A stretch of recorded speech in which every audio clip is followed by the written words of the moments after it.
Hey guys, welcome back to my channel. ಎಲ್ಲರೂ ಹೇಗಿದ್ದೀರಾ? ಚೆನ್ನಾಗಿದ್ದೀರಾ ಅನ್ಕೋತೀನಿ. ಸೊ ಇವತ್ತು ನಾನು ತುಂಬಾ ಸ್ಪೆಷಲ್ ಆದ ಒಂದು ರೆಸಿಪಿನ ಶೇರ್ ಮಾಡ್ತಾ ಇದ್ದೀನಿ. ಸೊ ಈಗಾಗಲೇ ನನ್ನ ಹಿಂದಿನ ವ್ಲಾಗ್ನ ನೋಡಿರೋರಿಗೆ ಇದು ಗೊತ್ತೇ ಇರುತ್ತೆ. ಇದನ್ನ ಮಾಡಿರೋರು ಯಾರು ಗೊತ್ತಾ? ಇವ್ರೆ. ಸೊ ಈ ರೆಸಿಪಿ ಬಂದು ನಮ್ಮ ಮನೆಯವರೇ ಮಾಡಿರುವಂಥದ್ದು. ತುಂಬಾ ರುಚಿಯಾಗಿತ್ತು. ಒಂದ್ಸರಿ ನೀವು ಕೂಡ ಟ್ರೈ ಮಾಡಿ, ನಿಮಗೆ ಗೊತ್ತಾಗುತ್ತೆ. ಸೊ ಇದನ್ನು ಮಾಡಲಿಕ್ಕೆ ಏನೇನು ಬೇಕಂತ ನೋಡ್ಕೊಳ್ಳೋಣ. ಸೊ ಇದಕ್ಕೆ ನಾವು ಒಂದು ಅರ್ಧ kg ಅಷ್ಟು ಚಿಕನ್ನ ಚೆನ್ನಾಗಿ ವಾಶ್ ಮಾಡಿ ಇಟ್ಟಿದ್ವಿ. ಆಮೇಲೆ ಒಂದೆರಡು ಈರುಳ್ಳಿನ ಚೆನ್ನಾಗಿ ಸ್ಲೈಸ್ ಆಗಿ ಕಟ್ ಮಾಡಿಕೊಂಡು ಒಂದೆರಡು ಮೆಣಸಿನ್ಕಾಯಿನ ಚಿಕ್ಕ ಚಿಕ್ಕ ಹೋಳಾಗಿ ಕಟ್ ಮಾಡ್ಕೊಂಡಿದ್ವಿ. ಈಗ ಮಸಾಲ ಪದಾರ್ಥಗಳು. ಈ ಮಸಾಲ ಪದಾರ್ಥಗಳು ನಾನು ತೋರಿಸ್ತಾ ಇರೋ ಸ್ಪೂನ್ ಅಳತೆಯಲ್ಲೇ ತೊಗೊಂಡಿರೋದು. 2 ಸ್ಪೂನಷ್ಟು ಚಿಕನ್ ಮಸಾಲ, 1 ಸ್ಪೂನಷ್ಟು ಗರಂ ಮಸಾಲ, ಹಾಗೆ 1 ಸ್ಪೂನಷ್ಟು ಧನಿಯಾ ಪುಡಿ ತೊಗೊಂಡಿರೋದು. ಇದು ಮಿಕ್ಸಿ ಮಾಡ್ಕೊಳ್ಳಿಕ್ಕೆ ಮಸಾಲ. 2 ಬೆಳ್ಳುಳ್ಳಿ ಇರುತ್ತಲ್ಲ ಉಂಡೆ, ಆ 2 ಉಂಡೆ ತೊಗೊಂಡಿರೋದು. ಸ್ವಲ್ಪ ಮತ್ತು ಶುಂಠಿ ತೊಗೊಂಡಿರೋದು. ಹಾಗೆಯೇ 1 ಈರುಳ್ಳಿ ಮತ್ತು 1 ಹಸಿಮೆಣಸಿನ್ಕಾಯಿ, 1 ಇಡಿಯಷ್ಟು ಕೊತ್ತಂಬರಿ, 1 ಇಡಿಯಷ್ಟು ಪುದೀನ ಅಷ್ಟೇ ತೊಗೊಂಡಿರೋದು. ಇದಕ್ಕೂ ಜಾಸ್ತಿ ಹಾಕಿದರೆ ಗ್ರೀನ್ ಮಸಾಲ ಜಾಸ್ತಿ ಆಗೋಗ್ಬಿಡುತ್ತೆ. ಸೊ ಇದನ್ನೆಲ್ಲ ಸೇರಿಸಿ ಚೆನ್ನಾಗಿ ಮಿಕ್ಸಿ ಮಾಡ್ಕೋಬೇಕು.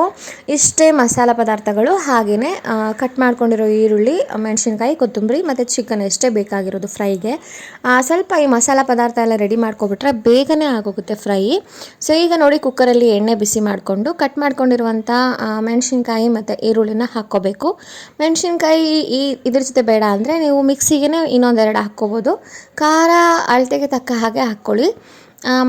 ಸ್ವಲ್ಪ ಖಾರ ಇರೋದ್ರಿಂದ ತೊಗೊಂಬಂದಿರೋ ಮೆಣಸಿನ್ಕಾಯಿ ಒಂದೇ ಒಂದನ್ನು ಮಿಕ್ಸಿಗೆ ಹಾಕ್ಕೊಂಡಿದ್ವಿ. ಪರ್ಫೆಕ್ಟಾಗಿ ಚೆನ್ನಾಗಿ ಬಂದಿತ್ತು. ಸೊ ಇದು ಚೆನ್ನಾಗಿ ಫ್ರೈ ಆಗಬೇಕು. ಇದು ಜಾಸ್ತಿ ಮೆರೂನ್ ಅಂದರೆ ಬ್ರೌನ್ ಕಲರ್ ಆಗೋ ಅವಶ್ಯಕತೆ ಇಲ್ಲ. ಜಸ್ಟ್ ಟ್ರಾನ್ಸ್ಪರೆಂಟ್ ಆದರೆ ಸಾಕು. ಈ ಟೈಮಲ್ಲಿ ಎಲ್ಲ ಚಿಕನ್ಗಳನ್ನೂ ಹಾಕ್ಕೊಂಡು ಸ್ವಲ್ಪ ಎಣ್ಣೆಯಲ್ಲಿ ಫ್ರೈ ಮಾಡ್ಕೋಬೇಕು. ಇದ್ರ ಜೊತೆ ಸ್ವಲ್ಪ ಅರಿಶಿನ ಪುಡಿನೂ ಹಾಕ್ಕೋಬೇಕು. ಅರಿಶಿನ ಪುಡಿ ಹಾಕಿದರೆ ಅದೇನೋ ನೀಚು ವಾಸನೆ ಹೋಗುತ್ತೆ ಅಂತ ಹೇಳ್ತಾ ಇರ್ತಿದ್ರು ನಮ್ಮಮ್ಮ.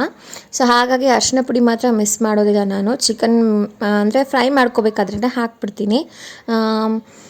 ಸೊ ಇದನ್ನು ಫ್ರೈ ಮಾಡ್ಕೊಂಡಾದಮೇಲೆ ಇದಕ್ಕೆ ನಾವು ಉಪ್ಪು ಹಾಕ್ಕೋಬೇಕು. ಸ್ವಲ್ಪ ಉಪ್ಪು ಬೇಗನೆ ಹಾಕ್ಕೊಂಡಷ್ಟು ಚಿಕನ್ಗೆಲ್ಲ ಹಿಡಿಯುತ್ತೆ ಉಪ್ಪು. ಸೊ ಇದನ್ನು ನಾವು ತುಂಬಾ ಇಷ್ಟಪಟ್ಟು ತುಂಬ ಖುಷಿಯಾಗಿ ಮಾಡಿದ್ವಿ. ಸೊ ಈ ವ್ಲಾಗು ಯಾರು ನೋಡಿಲ್ವೋ ಅವರು ನನ್ನ ಚಾನಲಲ್ಲಿ ವಿಡಿಯೋ ಇದೆ, ಇಲ್ಲಾಂದರೆ ಲಿಂಕ್ ಡಿಸ್ಕ್ರಿಪ್ಷನಲ್ಲೇ ಹಾಕಿರ್ತೀನಿ. ಒಂದು ಸಾರಿ ಹೋಗಿ ನೋಡಿ, ತುಂಬಾ ಎಂಟರ್ಟೈನ್ಮೆಂಟ್ ಆಗಿರುತ್ತೆ ನಿಮಗೆ. ಸೊ ಈಗ ಮಿಕ್ಸಿ ಮಾಡಿರುವಂಥ ಎಲ್ಲ ಮಸಾಲೆಗಳನ್ನೂ ಹಾಕ್ಕೋತಾ ಇದ್ದೀವಿ. ಇದನ್ನು ಹಾಕ್ಕೊಂಡು ಮತ್ತು ಪುಡಿಗಳೇನಿತ್ತಲ್ಲ ಇನ್ನೊಂದು ಸರಿ ಹೇಳ್ತೀನಿ. ಇದು 2 ಸ್ಪೂನಷ್ಟು ಚಿಕನ್ ಮಸಾಲ, 1 ಸ್ಪೂನಷ್ಟು ಗರಂ ಮಸಾಲ ಮತ್ತು 1 ಸ್ಪೂನಷ್ಟು ಧನಿಯಾ ಪುಡಿನ ಹಾಕ್ಕೋತಾ ಇರೋದು. ಚಕ್ಕೆ, ಲವಂಗ, ಏಲಕ್ಕಿ ಅದೆಲ್ಲ ನಾವು ಬಳಸಿಲ್ಲ. ಯಾಕಂದರೆ ಗರಂ ಮಸಾಲ ಅಂದ್ರೇ ಅದು ಸ್ಪೈಸಸ್ಸಿಂದ ಮಾಡಿರುವಂಥ ಪುಡಿಗಳು. ಸೊ ಹಾಗಾಗಿ ಅದಿದ್ದರೆ ಸಾಕು. ಇಲ್ಲಾಂದರೆ ಹೆವಿ ಮಸಾಲೆ ಆಗೋಗ್ಬಿಡುತ್ತೆ. ಅದನ್ನು ಹಾಕ್ಕೊಂಡು ಇದನ್ನು ಹಾಕ್ಕೊಂಡು, ಅದು ಬೇರೆ ಚಿಕನ್ ಕೂಡ ಹೀಟ್ ಇರುತ್ತೆ. ಜಾಸ್ತಿ ಮಸಾಲೆ ಹಾಕಿದರೆ ಟೇಸ್ಟ್ ಕೂಡ ಚೆನ್ನಾಗಿರಲ್ಲ. ಸೊ ಹಾಗಾಗಿ ನಾನು ತೋರಿಸಿರುವಂಥ ಅಳತೆಯಲ್ಲೇ ಕರೆಕ್ಟಾಗಿ ನೀವು ಒಂದು ಅರ್ಧ kgಗೆ ಸ್ಟಾರ್ಟಿಂಗ್ ಮಾಡ್ಕೊಂಡು ನೋಡಿ. ನಿಮಗೆ ತುಂಬ ಇಷ್ಟ ಆಯಿತು ಅಂದರೆ ನಾನು ತೋರಿಸಿರೋ ಅಳತೆನೇ ಡಬಲ್ ಮಾಡ್ಕೊಳ್ಳಿ. ಆವಾಗ ನಿಮಗೆ ಕರೆಕ್ಟಾಗಿ ಚೆನ್ನಾಗಿ ಬರುತ್ತೆ, ರುಚಿಯಾಗಿ. ಸ್ವಲ್ಪ ಬೇಕಿದ್ದರೆ ಖಾರದ ಪುಡಿನೂ ಹಾಕ್ಕೋಬೋದು, ಖಾರ ಕಮ್ಮಿ ಇದೆ ಅಂದರೆ ಈ ಟೈಮಲ್ಲಿ. ಸೊ ಇದನ್ನು ಸ್ವಲ್ಪ ಹೊತ್ತು ಫ್ರೈ ಮಾಡ್ಕೊಂಡಾಗ ಎಣ್ಣೆ ಸೈಡಲ್ಲಿ ಬಿಟ್ಕೊಳ್ಳುತ್ತೆ. ಮಸಾಲ ಹಸಿ ವಾಸನೆ ಹೋಗೋ ತನಕ ಸ್ವಲ್ಪ ಫ್ರೈ ಮಾಡಿ. ಅದಾದಮೇಲೆ ಒಂದು ಕುಕ್ಕರ್ ಲಿಡ್ನ ಕ್ಲೋಸ್ ಮಾಡಿ ಒಂದು 2ರಿಂದ 3 ವಿಷಲ್ ಹಾಕ್ಕೊಳ್ಳಿ. ಆ ಕುಕ್ಕರ್ ಚೆನ್ನಾಗಿದೆ ಅನ್ನೋದಾದರೆ 2 ವಿಷಲ್ ಸಾಕು. ಆ್ಯಕ್ಚುಲಿ ನಮ್ಮ ಮನೆಯಲ್ಲಿ ನಾವು ತುಂಬಾ ಚೆನ್ನಾಗಿ ಅಂದರೆ ಸ್ವಲ್ಪ ಹೂ ಥರ ಬಂದಿದ್ರೇ ನಮ್ಗೆ ಇಷ್ಟ ಆಗೋದು. ಹಾಗಾಗಿ ನಾನು 3 ವಿಷಲ್ ಹಾಕಿರೋದು, ನೀವು ವಿಡಿಯೋದಲ್ಲಿ ನೋಡ್ಬೋದು. ಸೊ ಈ ರೆಸಿಪಿ ನಿಮಗೆ ಇಷ್ಟ ಆಗಿದ್ರೆ ಮಿಸ್ ಮಾಡದೆ ಚೆನ್ನಾಗಿದೆಯಾ, ಹೇಗಿತ್ತು ಅಂತ ಕಮೆಂಟ್ ಮಾಡಿ. ಎಣ್ಣೆ ಕೂಡ ನೋಡಿಬಿಟ್ಟು ಹಾಕ್ಕೊಳ್ಳಿ, ಯಾಕಂದರೆ ಚಿಕನ್ ಕೂಡ ಸ್ವಲ್ಪ ಎಣ್ಣೆ ಬಿಡುತ್ತೆ. ನಮಗೆ ಪರ್ಫೆಕ್ಟಾಗಿ ಬಂದಿತ್ತು.